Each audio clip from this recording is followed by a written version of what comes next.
மாநில ஊரக வளர்ச்சி மற்றும் நீர்வளத்துறை அமைச்சர் அவர்கள் பேசுங்க. எல்லாம் எடுத்துக்கிறேன், நாளைக்கு எடுத்துக்கிறேன். எல்லா கவன ஈர்ப்பு நாளை காலை எல்லாருக்கும் மென்ஷன் பண்ண வாய்ப்பு தர போறேன். இருங்க, எல்லாருக்கும் அந்த வாய்ப்பு இருக்கிறது. நாளை 55 விதியின் கீழ் கொடுக்கப்பட்டிருக்கிற கவன ஈர்ப்பு தீர்மானங்களிலே முக்கியமானவற்றை எடுத்து நீங்க மென்ஷன் பண்ணுவதற்கும் பதில் வந்திருந்தால் அதை எடுத்துக் கொள்வதும் நிச்சயமாக நாளை காலை எடுத்துக் கொள்ளப்படும் தெரிவித்துக் கொள்கிறேன். மாண்புமிகு அமைச்சர், நீங்க ஆரம்பிங்க. மாண்புமிகு பேரவைத் தலைவர் அவர்களே, மாண்புமிகு தமிழ்நாடு முதலமைச்சர் எங்கள் தலைவர் தளபதி அவர்களை வணங்கி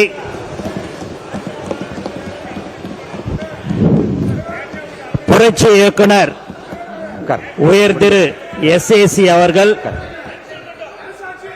திருமதி சோபா சந்திரசேகர் அவர்களையும், தமிழக வெற்றி கழகத்தின் கொள்கை தலைவர்கள் தந்தை பெரியார், பெருந்தலைவர் காமராசர், அண்ணல் அம்பேத்கர், வீரை மங்கை வேலு நாச்சியார், மக்கள் சேவகர் அஞ்சலை அம்மாள், உட்காருங்க உட்காருங்க உட்காருங்க உட்காருங்க உட்காருங்க எல்லாம் ஆரம்பிச்சு உட்காருங்க. நீங்க தொடர்ந்து நீங்க உட்காருங்க உட்காருங்க ஆகியோரை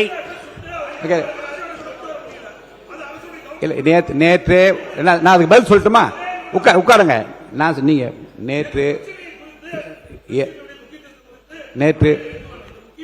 உட்காருங்க உட்காருங்க உட்காருங்க உட்காருங்க உட்காருங்க உட்காருங்க உட்காருங்க எல்லாம் உட்காருங்க உட்காருங்க உட்காருங்க உட்காருங்க. மாநில உறுப்பினர் OS மணியன் அவர்கள் நேற்று இல்லை கேளுங்க, நேற்று நீங்கள் நேற்று கொடுத்த கடிதம் கொடுத்த உடனே அது மாண்புமிகு முதலமைச்சருடைய அலுவலகத்திற்கு அது கொண்டு செல்லப்பட்டிருக்கிறது. பதில் வந்ததும் எடுத்துக்கொள்கிறேன். நேற்று உடனடியாக இதுக்கு உடனடியாக நடவடிக்கைக்காக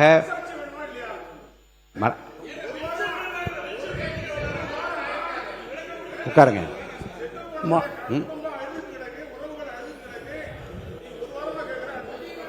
இல்லை நீங்க இருங்க, உட்காருங்க உட்காருங்க. மாண்புமிகு உறுப்பினர், நீங்கள் பிரச்சனையை தீர்க்க வேண்டும் என்று விரும்பினீர்கள் அல்லது இங்கே பேசிவிட்டு அது வெளியே வந்து விரும்புகிறீங்களா? நேற்று நீங்க கோபமா பேசுங்க, அமைதியா பேசுங்களேன். நிதானமா சொல்லுங்க, நிதானமா சொல்லுங்க, ஒன்றும் தப்பு இல்லையே. இல்ல இல்லைங்க, நான் ஏற்கனவே உங்களுக்கு சொன்னேன். பாருங்க, இருங்க, நான் என்ன சொல்றேன், இருங்க. இல்லை இங்கே தான் சொல்லணும். இல்லை ஏற்கனவே அரசின் கவனத்துக்கு கொண்டு வரப்பட்டு விட்டது. நேற்று கொடுத்த உடனே அதை கொண்டு இல்லைங்க, நீங்க கொடுத்த உடனே கொண்டு இருக்கு, அது மேல் நடவடிக்கை வைத்திருக்கிறார், நடவடிக்கை எடுக்கப்படும் சொல்லியாச்சு.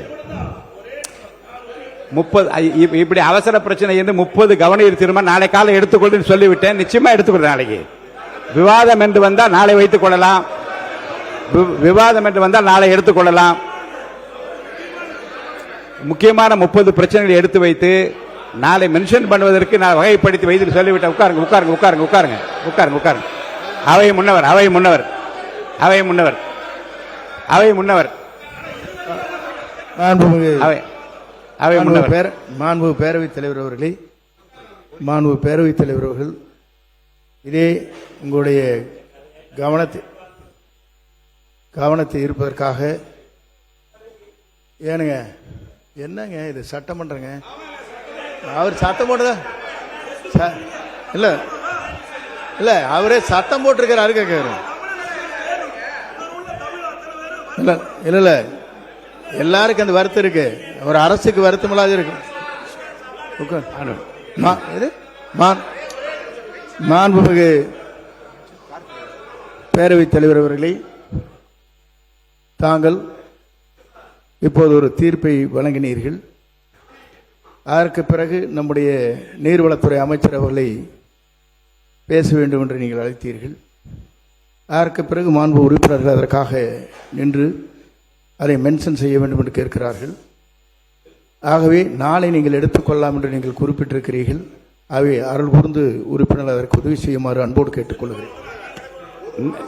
நேற்றே அரசுடைய கவனத்துக்கு கொண்டு செல்லப்பட்டு விட்டது. பதிலுக்காக காத்திருக்கிறோம். உரிய பதிலோடு இந்த 55 விதியின் கீழ் அந்த பிரச்சனை எடுத்துக்கொள்ளப்படும். உரிய பதில் வரப்பெற்றவுடன் நாளை காலை இது எடுத்துக்கொள்ளப்படும். நாளை காலை உங்களுக்கு நடவடிக்கை இல்ல, இது குறித்த நடவடிக்கை வேணுமா? இங்க வந்து பேசுறது முக்கியம் நினைக்கிறேன். நடவடிக்கை எடுக்கப்பட்டு வருகிறது. நாளை காலை இதை பற்றி விவாதிக்க வேண்டும் என்றால் 55 விதியின் கீழ் உங்களுக்கு நான் அனுமதி அளிக்க, நீங்க பேசுங்க கண்டிப்பா. இல்ல, இது குறித்து அரசனுடைய பதில் வந்தவுடன் இந்த பிரச்சனையை நான் அவையிலே எடுத்துக்கொள்கிறேன். அவைக்கு வந்து உட்காருங்க. சரி, மாண்பு உறுப்பினர் உட்காருங்க. யாரு? மாண்பு கார்த்திகேயன் உட்காருங்க. மாண்பு கார்த்திகேயன் உட்காருங்க. உட்காருங்க உட்காருங்க உட்காருங்க உட்காருங்க. மாண்பு உறுப்பினர் கார்த்திகேயன், மாண்பு உறுப்பினர் உட்காருங்க. மாண்பு உறுப்பினர் உட்காருங்க. மாண்பு உறுப்பினர் உட்காருங்க. உட்காருங்க உட்காருங்க. மாண்பு உறுப்பினர் உட்காருங்க. மாண்பு நீர்வளத்துறை அமைச்சர் அவர்கள், மாண்பு நீர்வளத்துறை அமைச்சர் அவர்கள், மாண்பு நீர்வளத்துறை அமைச்சர் அவர்கள். மாண்பு பேரவைத் தலைவர் அவர்களே, மாண்புமிகு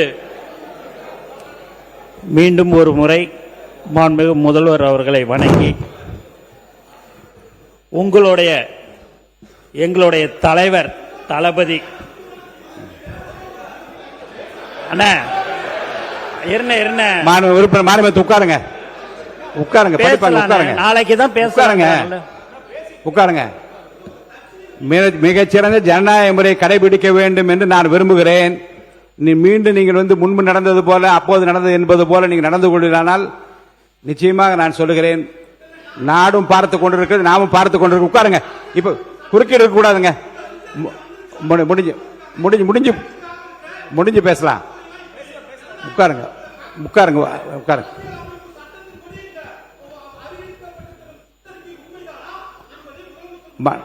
உட்காருங்க. உட்காருங்க. உட்காருங்க. மாண்பு உட்காருங்க. மாண்புமிகு பேரவைத் தலைவர் அவர்களே, இல்ல, இங்க வந்து மாண்பு உறுப்பினர் வந்து யாரும் பேச தெரியாதவர்களோ விவரம் தெரியாத அல்ல. காலம் கருதியும் எதை உரிய நேரத்தில் எடுக்க வேண்டும், எதை அப்புறம் வைத்துக் என்பதை பற்றி நான் முடிவெடுக்க வேண்டும். அருள் கூர்ந்து இப்போதும் வெளிநடப்பு செய்திருக்கின்ற உறுப்பினர்களை பற்றி நான் சொல்கிறேன். ஒரு கவன ஈர்ப்பு தீர்மானம் கொடுத்திருந்தார்கள். அது உடனடியாக அரசின் கவனத்தில் கொண்டு செல்லப்பட்டு விட்டது. மேல் நடவடிக்கை எடுக்கப்பட்டு வருகிறது. உரிய பதில் என் கைக்கு வந்தவுடன் அதை எடுத்துக்கொள்வதாக நான் சொல்லியிருக்கிறேன். அதை மென்ஷன் பண்ணி நாங்கள் தான் மென்ஷன் பண்ணுவோம் என்ற பெயர் வாங்குவதற்காக ஒன்று, ஆனால் சபையில் நடவடிக்கைக்காக வைத்திருக்கிறோம், நடவடிக்கை எடுக்கப்பட்டு வருகிறது என்கிற பதிலே மக்களுக்கு போதுமானது என்ற கதைத்தான் சொல்லிக் கொண்டிருக்கிறேன். அதற்காக வந்து மாண்புமிகு உறுப்பினர்கள் வெகுண்டு எழுவதும் கோபப்படுவதும் உணர்ச்சி வசப்படுவதும் தவிர்க்கப்பட வேண்டும் என்று நான் விரும்புகிறேன். இதை விட ஒரு ஜனநாயகமான முறையில் இந்த அவை எப்படி நடத்தப்பட வேண்டும் என்பதை நீங்கள் எனக்கு வந்து இன்னும் ஏதாவது சட்ட ரீதியாக மரபு ரீதியாக நீங்கள் சொல்லலாம், தப்பில்லை. ஆனால் அவையை அமைதியான 3 மானிய கோரிக்கை இருக்கிறது. நேற்றெல்லாம் 5 மணிக்கு முடிக்கிற போது என்னிடம் வந்து என்ன சொன்னீர்கள், ரொம்ப கஷ்டமாக இருக்கிறது, இன்னும் விரைவாக முடிக்க முடியுமா என்று பாருங்கள். இந்த காலம் என்ன சொன்னார்கள், வெள்ளிக்கிழமையாவது கொஞ்சம் 2 மணிக்குள்ள முடியுங்கள், ஏன்னா சனி ஞாயிறு நாங்களெல்லாம் ஊருக்கு செல்ல வேண்டும், விரைந்து முடிக்க ஏற்பாடு செய்யுங்கள் இந்த அறையில சொல்லுகின்றீர்கள். தனித்தனியாக சொல்லுகிற போது மாண்புமிகு பொதுப்பணித்துறை அமைச்சர் அவர்கள். மாண்புமிகு பேரவைத் தலைவர்களே, கம்யூனிஸ்ட் தோழர் கேட்ட கேள்விக்கு நேற்று இரவே சுற்றறிக்கை அமைச்சாச்சு. அந்த சுற்றறிக்கையை இங்க அனுப்பிச்சு விடுறேன் அவருக்கு. ஓகே, நல்லது நல்லது. உட்காருங்க. இப்ப நீங்க உட்காருங்க, வேண்டாம் உட்காருங்க, நீங்க உட்காருங்க. உட்காருங்க. இல்லைங்க, வாங்க வாங்க, உட்காருங்க உட்காருங்க. மாண்புமிகு குறுக்கீடு இல்லாமல் நீங்கள் பேச வேண்டும், குறுக்கீடு செய்ய வேண்டாம். முடிந்தவுடன் அவருடைய பேச்சு முடிந்தவுடன், அவருடைய விளக்க உரை முடிந்தவுடன் எத்தனை கேள்வி வேண்டுமானாலும் கேளுங்கள். அதை பதில் சொல்வதற்கு அவர் தயாராக வந்திருக்கிறார், பதில் சொல்லுவார். மாண்புமிகு நீர்வளத்துறை அமைச்சர் அவர்கள். மாண்புமிகு பேரவைத் தலைவர் அவர்களே, மாண்புமிகு முதலமைச்சர் அவர்களின் உழைப்பில் நாங்கள் எங்கள் அனைவருமே உட்கார்ந்து கொண்டு இருக்கிறோம் என்பதை இங்கே நாங்கள் தெரிவித்துக் கொள்கிறேன். இன்னைக்கு காலையில் 3 அறிவிப்பு வெளியிட்டார்கள். உண்மையாகவே இந்த அவையில் தினந்தோறும் வரும்போது ரொம்ப சந்தோஷமாக இருக்குது. ஏன்னா தினந்தோறும் பார்த்தீங்கன்னா ஒரு அறிவிப்பெல்லாம் முதலமைச்சர் அவர்கள் அறிவித்து கொண்டிருக்கிறார். அவர் மனசில் ஒன்று தான் எங்ககிட்ட எல்லாத்தையுமே தமிழக வெற்றி கழகத்துடைய சட்டமன்ற உறுப்பினர்கிட்ட ஒன்று தான் அவர் எதிர்பார்க்கறது.